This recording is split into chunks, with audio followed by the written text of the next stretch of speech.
तो दोस्तों, अगर आप म्यूचुअल फंड में इन्वेस्ट करते हो या करना चाहते हो तो कभी ना कभी आपके माइंड में भी ये ख्याल आया होगा कि क्या म्यूचुअल फंड में पैसा डूब सकता है। जो हमने पैसा लगाया है, अपना फंड जो लगाया है, इन्वेस्ट किया है, तो क्या वो पूरा माइनस हो सकता है और हमारा पैसा डूब सकता है।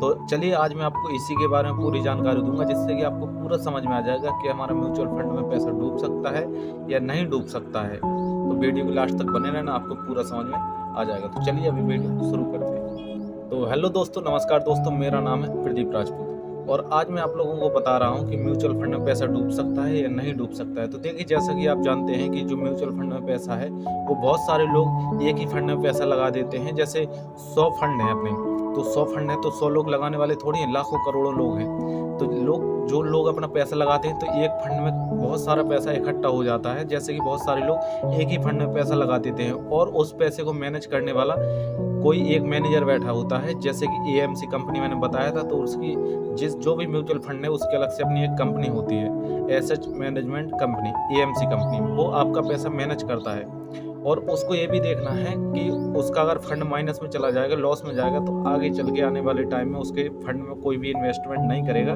जिससे कि उसके पास पैसा नहीं आ पाएगा और वो अपनी कंपनी को ग्रो नहीं करा पाएगा। तो जो आपका पैसा मैनेज कर रहा है, एएमसी कंपनी में बैठा होता है, वो आपके फंड को डिवाइड करके अलग अलग जगह लगाता है, कई प्रकार की कंपनियों में लगाता है, जैसे कि बॉन्ड है, शेयर मार्केट है, अलग अलग फंड में इन्वेस्टमेंट करता है, जिससे कि आपका पैसा ज़्यादा नहीं तो कुछ हद तक, कुछ रिटर्न तक आपका पैसा वापस आ सके। अब देखिए, तो मैंने आपको बता दिया कि जो आपका पैसा है वो कहाँ इन्वेस्ट होता है और कैसे मैनेज होता है। अब सवाल ये आया है कि पैसा हमारा डूब सकता है म्यूचुअल फंड में, सच में क्या ये रियलिटी है? जी हाँ, तो आपका पैसा सच में डूब सकता है, लेकिन ये पूरा सच नहीं है। पहले पूरी जानकारी लीजिए, समझिए। देखिए, पैसा कैसे डूबता है। अगर आपने जैसे 10,000 रुपये इन्वेस्ट किए हैं म्यूचुअल फंड में, तो आपका जो 10,000 है वो आपका पैसा नहीं रहता है, आपके रुपये नहीं रहते हैं। उसके आप यूनिट खरीद लेते हैं। जैसे 10,000 का आपने सोना खरीद लिया है, ठीक है, एग्जाम्पल में समझिए। जैसे आपने 10,000 की कोई चीज़ खरीद ली है, एक एग्जाम्पल में समझिए, 10,000 का आपने 1 ग्राम सोना खरीद लिया है। तो जब सोने की वैल्यू घट गई है तब भी आपके पास 1 ग्राम सोना है, और आगे चल के सोने की वैल्यू बढ़ जाएगी तब भी आपके पास 1 ग्राम सोना है। अब जैसे सोने की वैल्यू 8,000 हो गई, तब भी आपके पास 8,000 रुपये तो बचे, यानी वो 1 ग्राम सोना आप बेच करके 8,000 रुपये ले सकते हैं। तो अगर आप वेट कर रहे हैं तो जो आपका फंड घट गया है वो आने वाले टाइम में बढ़ रहा है, तो आपके पास वो यूनिट है, आपके पास पैसा नहीं है, आप वो यूनिट बेच करके पैसा रिफंड लेते हैं, आपके पास कोई पैसा नहीं रहता है। और जब वो यूनिट सेल होने में आपका टाइम लग जाता है, जो आपके अकाउंट में आता है, तो पूरा आपको 100% आपके जो आपका फंड है वो माइनस नहीं होता है। और कुछ ही ऐसे केसेस होते हैं जिसमें कि आपका फंड जो है लॉस में जाता है। तो देखिए, उसमें भी बहुत सारे हैं, उसमें भी आप लोगों की गलती रहती है, तब ये फंड माइनस में जाता है। तो देखिए, सबसे बड़ा क्या है, आप लोगों को सही से जानकारी ना होने के बावजूद भी आपने कोई फंड उठाया और उसको खरीद लिया, आपने उसमें इन्वेस्टमेंट कर दिया, या आप बहुत ज़्यादा लालच में आ गए और आपने उसमें लगा दिया, स्मॉल कैप में लगा दिया, तब आपका ज़्यादा माइनस हो जाता है। या आपने डायरेक्ट, आपको बिना जानकारी के आपने डायरेक्ट शेयर मार्केट में इन्वेस्टमेंट कर दिया, तब आपका लॉस में जाता है। लेकिन 100% लॉस में नहीं जाता है, आपके पास यूनिट रखे रहते हैं। आप कभी भी जब आपका लगता है कि आपका यूनिट की वैल्यू बढ़ गई है, तो आप यूनिट बेच करके अपना पैसा रिटर्न ले लेते हैं। तो आपका कुछ हद तक माइनस हो सकता है, लेकिन 100% माइनस नहीं होगा। और सबसे बड़ी बात, अगर आप म्यूचुअल फंड में इन्वेस्टमेंट करते हो तो आप डेली बेसिस पे 1-2 साल के लिए इन्वेस्टमेंट मत करो। अगर आप शॉर्ट टर्म के लिए इन्वेस्टमेंट कर रहे हो तब आपका माइनस में जाना 100% है। लेकिन अगर आप लॉन्ग टर्म में इन्वेस्टमेंट कर रहे हो, जैसे कम से कम आप, अगर आपको इन्वेस्टमेंट करना है तो कम से कम आप 5 साल के लिए इन्वेस्टमेंट कीजिए म्यूचुअल फंड में, तब जाके आप प्लस में होंगे।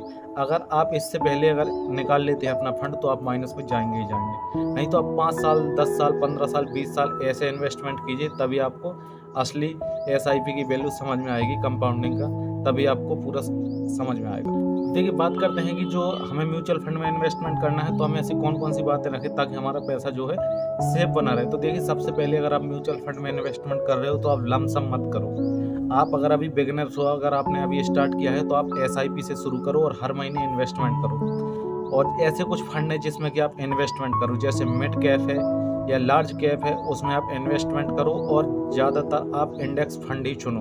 अगर आपने अभी स्टार्टिंग किया है और आपको ज़्यादा नॉलेज नहीं है, तो आप इंडेक्स फंड ही चुनो और इंडेक्स फंड में इन्वेस्टमेंट करो, ताकि आपको लॉस कम हो। और बहुत सारे लोग क्या करते हैं, जिससे कि उनका पैसा पूरा माइनस में चला जाता है। अब जैसे अगर आपने पैसा लगाया है तो देखिए मार्केट है, कभी नीचे होता है कभी ऊपर होता है, और ये जो म्यूचुअल फंड है पूरा मार्केट पर डिपेंड है। ये तो बीच में बिचौलिए जैसे बोलते हैं वैसा बैठ गया है, बाकी जो पैसा आता है वो शेयर मार्केट से ही आता है। लेकिन ये इसलिए बैठ गया ताकि आपको नॉलेज नहीं है शेयर मार्केट में पैसा लगाने की, तो वो आपका पैसा लगाएगा जिससे कि वो थोड़ा बहुत कमीशन ले लेगा, बाकी आपको रिटर्न कर देगा। तो ये अगर जैसे शेयर मार्केट ऊपर जाएगा तो आपका फंड ऊपर चला जाएगा, अगर शेयर मार्केट डाउन हो गया तो आपका जो फंड है वो डाउन हो जाएगा और माइनस में चला जाएगा। तो इससे पैनिक मत हो और अपना फंड बेचो मत। जैसे कि कई लोग ऐसा है कि फंड जैसे उन्होंने 10,000 लगाया, 2, 4, 500, 1000 रुपये, 2000 रुपये उनका माइनस में हो गया, तो फंड बेच करके वो पैसा निकाल लेते हैं। तो नहीं, पैनिक मत हो, शॉर्ट टर्म में ऐसा होता है, लॉन्ग टर्म तक आप बैठो और इंतज़ार करो, आपको प्लस में ज़रूर होगा। और देखिए मैंने पहले भी कहा था और मैं अभी भी कह रहा हूँ, अगर आप इसमें म्यूचुअल फंड में पैसा लगाना चाहते हैं तो शॉर्ट टर्म के लिए मत आओ, ये लॉन्ग टर्म के लिए है। अगर आप 5 साल 10 साल 15 20 साल या 30 साल तक वेट करना चाहते हैं तभी आप इसमें पैसा लगाओ, नहीं तो नहीं लगाओ, शॉर्ट टर्म के लिए नहीं है। अगर आप शॉर्ट टर्म में जाना चाहते हो तो पूरी जानकारी लो और शेयर मार्केट में जाओ, वहाँ पर आपको हाई रिस्क भी मिल सकता है और हाई प्रॉफिट भी मिल सकता है। आप क्या पता आप 2 घंटे में अमीर बन जाएं और क्या पता आप 2 घंटे में रोड पर आ जाएं। तो अगर आपको सही जानकारी है तो आप शेयर मार्केट में जाओ। और अगर लॉन्ग टर्म में पैसा कमाना चाहते हो ताकि जैसे आपकी बच्ची पैदा हुई और आपने उसके हिस्से का कुछ 1000 रुपये महीने 2000 रुपये महीने इन्वेस्टमेंट करना स्टार्ट कर दिया, तो जब तक उसकी शादी होगी 20-25 साल में, तब तक की ऐसा है वो करोड़पति बन चुकी होगी, इसकी मेरी गारंटी। सिर्फ 2000 रुपये 3000 रुपये महीने से वो करोड़पति बन जाएगी 20-25 साल में, जब तक कि उसकी शादी होगी। तो ये उसके लिए है, ये आप अपने रिटायरमेंट के लिए कर रहे हो या आप स्टूडेंट हो, आप अभी से इन्वेस्टमेंट कर रहे हो और आपकी बुढ़ापे के लिए सेविंग कर रहे हो, रिटायरमेंट के लिए कर रहे हो, घर लेने के लिए, गाड़ी लेने के लिए, तो ये कम से कम 20 साल के लिए, कम से कम 10 साल के लिए तो करो इसमें इन्वेस्टमेंट। अगर इससे पहले आप निकाल रहे हो तो आप माइनस में रहोगे।